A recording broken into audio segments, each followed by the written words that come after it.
So, how did you get into shoes? How did I get into shoes?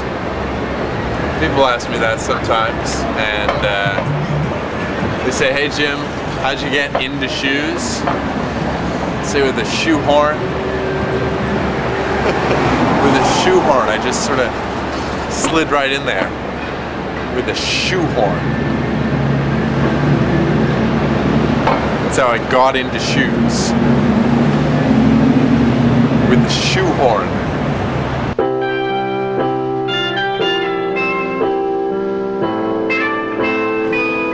So, how many pairs of shoes do you own?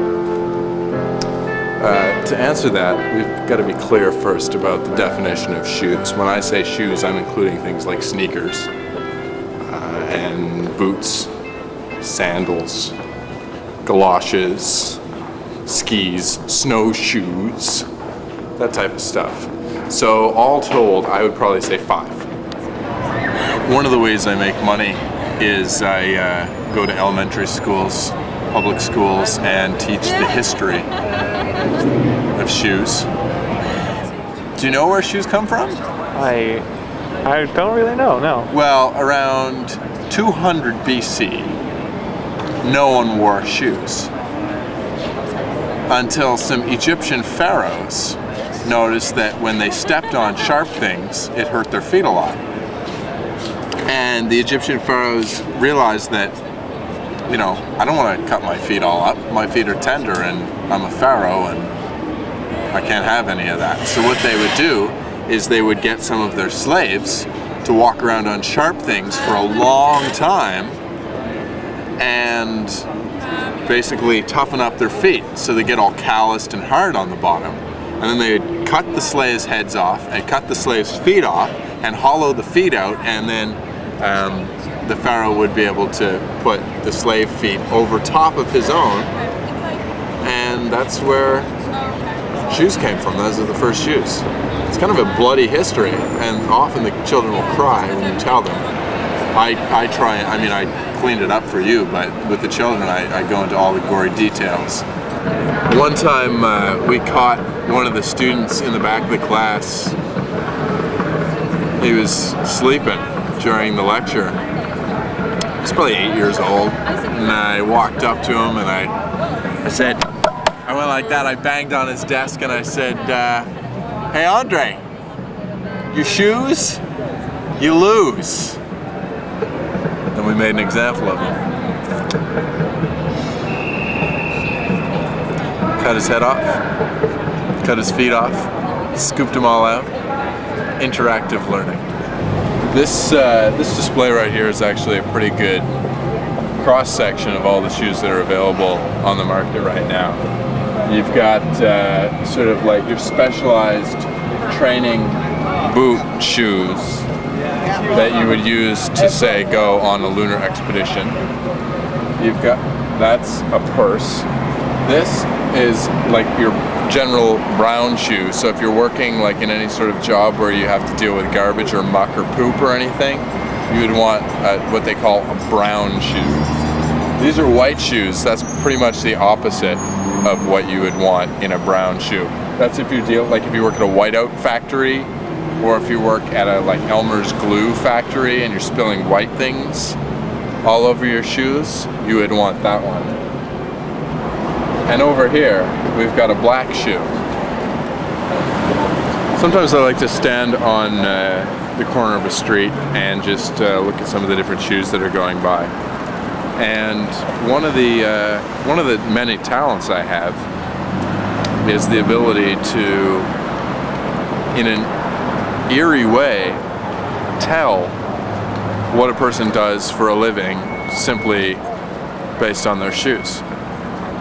Okay, so like, what do my shoes tell you about me? You're a stockbroker. I didn't even have to look at your shoes. But I'm not, and you know that. Look, what can you tell me about other people's like shoes? as we, okay, I'm just gonna do this as we go along. Okay, stockbroker, stockbroker, stockbroker. Those 3 people right there.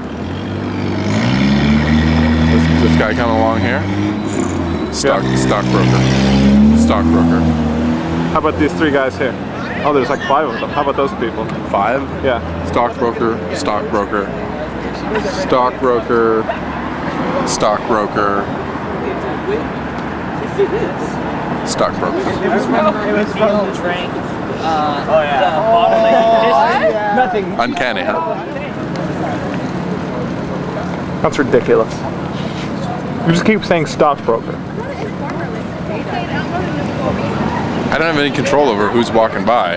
The fact that they're all stockbrokers is not something that I have any influence over whatsoever. There just happen to be a lot of stockbrokers.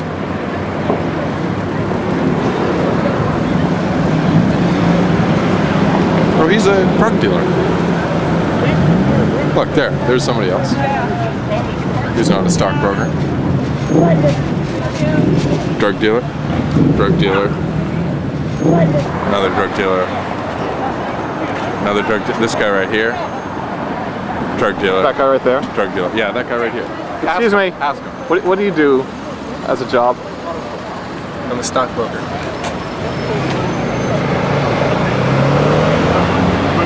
That was close.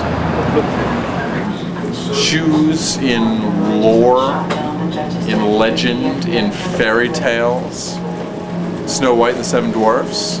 Snow White was this beautiful princess woman, and she had a mean stepmother, and the stepmother said, go into the forest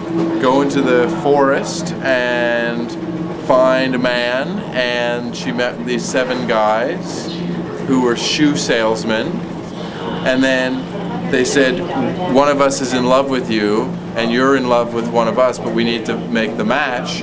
So we're gonna just try on all these different shoes. So one guy was like, hey, I've got this stiletto. One guy's like, hey, I got this pair of thongs.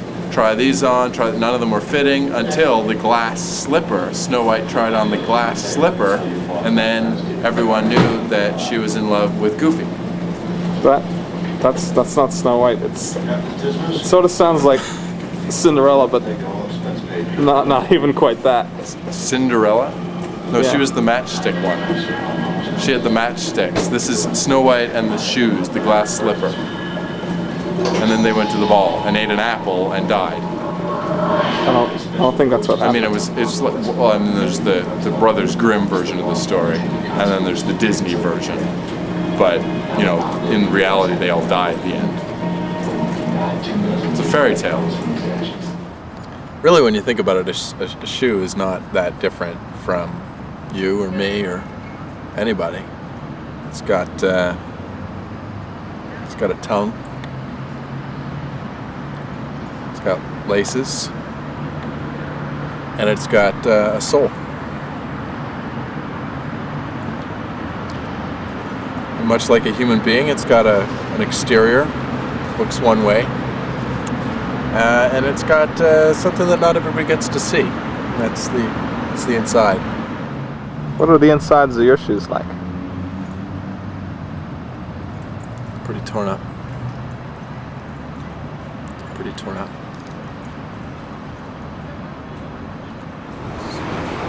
You ever come home after, you know, a hard day's work? Your feet are just aching. I've been there. It happens to me a lot. And you know what I do? I take off my work boots and I put on my favorite pair. The pair. The one. And suddenly it all melts away.